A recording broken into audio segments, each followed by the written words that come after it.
کم ہے۔ اور دوسری بات اس سے جو نا یہ بات ثابت ہو گئی کہ اس میں اللہ رب العزت نے کہا غیر اولی الضرر، بغیر کسی عذر کے۔ اگر بغیر کسی عذر کے پیچھے بیٹھے گا تو اس کو تو وہ شان نہیں ملے گی، لیکن اگر کوئی بندہ عذر کے ساتھ بیٹھ رہا ہے، اس کا کوئی شرعی عذر ہے جس کی وجہ سے وہ میدان جہاد کے اندر نہیں آ سکتا، تو ان لوگوں کو اس جگہ سے استثناء کیا گیا ہے کہ بھائی ان کے ثواب میں کمی نہیں آئے گی۔ کیوں؟ وہ اگر گھر میں بیٹھے ہوئے ہیں، پیچھے بیٹھے ہوئے ہیں، تو کسی عذر شرعی کی وجہ سے بیٹھے ہوئے ہیں۔ مثلا وہ جہاد میں شریک نہیں ہو سکتے، کوئی بندہ جو ہے نا نابینا ہے جی، تو نابینا ہونے کی وجہ سے اب کیسے جہاد کے اندر شریک ہو؟ دیکھ تو سکتا نہیں بیچارہ، لڑائی کیسے کرے گا؟ ایک بندہ لنگڑا ہے جی، تو اب لنگڑے پن کی وجہ سے وہ میدان جہاد کے اندر کیسے جو ہے نا وہ شریک ہوگا؟ میدان جہاد کے اندر تو بعض اوقات دشمن کے مقابلے میں دوڑ بھی لگانا پڑتی ہے، دشمن کا تعاقب کرنا پڑتا ہے، یہ بیچارہ چلنے سے آ رہی ہے، دوڑے گا کیسے؟ تو اس لیے لنگڑے کو بھی اللہ رب العزت نے اس کے عذر کی بنیاد پر رخصت دے دی، اندھے کو بھی رخصت دے دی، مریض اور بیمار کو بھی اللہ نے رخصت دے دی، اور ان کی یہ رخصتیں قرآن میں بیان ہوئی ہیں۔ لیس علی الاعمی خرج ولا علی الاعرج خرج ولا علی المریض خرج۔ اندھا اگر میدان جہاد میں شریک نہیں ہوتا، جہاد کے لیے کوئی گناہ نہیں ہے۔ لنگڑا اگر شرکت نہیں کرتا، کوئی اس کے اوپر گناہ نہیں ہے۔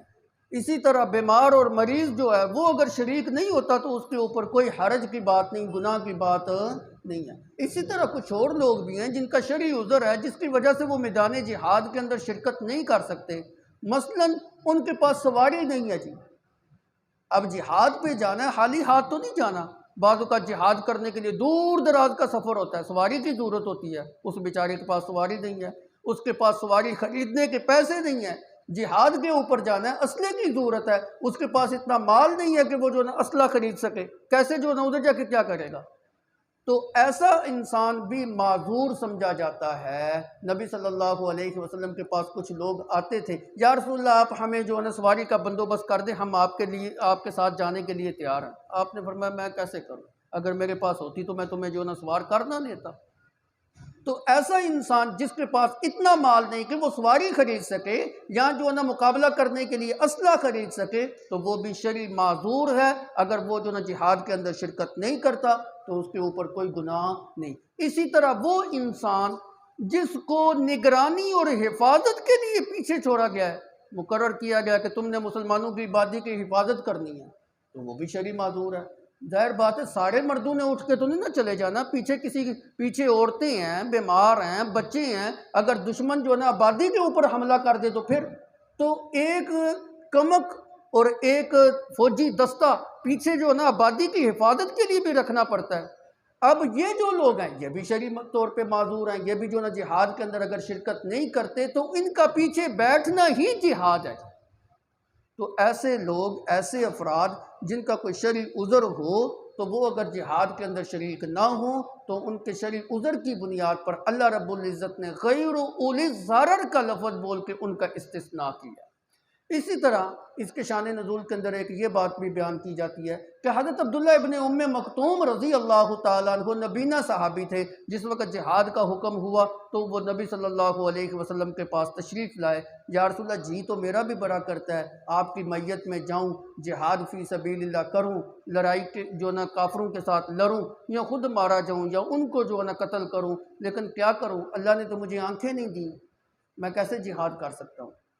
اور روایات میں آتا ہے کہ پہلے یہ حکم یوں تھا، آیات مقدسہ یوں نازل ہوئی، لا یستوی القاعدون من المؤمنین والمجاہدون فی سبیل اللہ باموالہم وانفسہم، درمیان میں غیر اولی الضرر کا لفظ نہیں تھے۔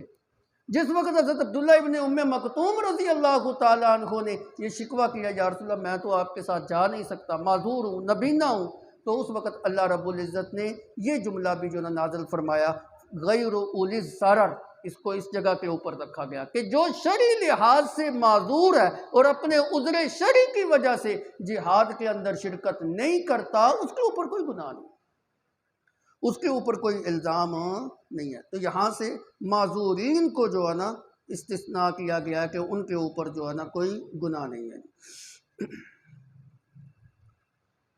جو لوگ اپنے عذر کی بنیاد پر جہاد فی سبیل اللہ کے اندر شریک نہیں ہو سکے، ثواب کے اندر وہ برابر کے شریک ہیں۔ یہ بات ذہن میں رکھیں، ثواب کے اندر ان کی کمی کوئی واقعہ نہیں ہوگی۔ وہ